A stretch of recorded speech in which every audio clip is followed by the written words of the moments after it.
Drinking on a Tuesday morning doesn't make you an alcoholic, right? But science is working on understanding the thing that does.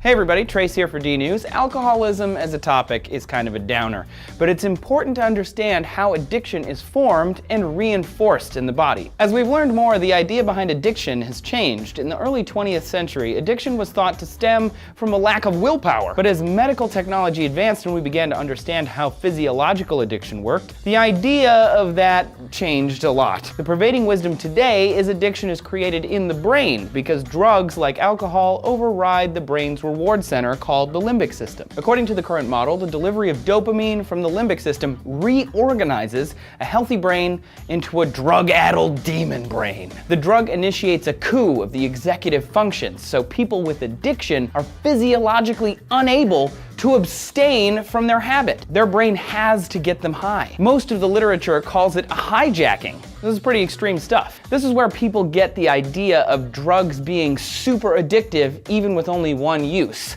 The problem is, scientifically, there is no evidence for this. In reality, two people could both use heroin one time, and one will go on with their life and be fine, and the other might seek it out again and again and again. A new study in PLOS1 is changing attitudes even further by finding a small part of the brain that might be a major trigger for addictive behavior in rats. The lateral habenula is deep within the middle of the brain, and when the rats had theirs selectively destroyed by the researchers, these rats could no longer tell if the decisions they were making were harming themselves or others. Does this sound familiar? Basically, these rats had lost the ability to feel the consequences of their actions. Rats were given the option to enjoy a 40-proof alcoholic drink or water. They chose the alcohol thanks to the lovely dopamine wave that comes with being drunk, but once they were wasted, they didn't stop drinking. They didn't moderate their behavior at all, and once they'd sobered up enough, they went right back to it. The researchers believe that the lateral habenula could be responsible for the internal monologue, sort of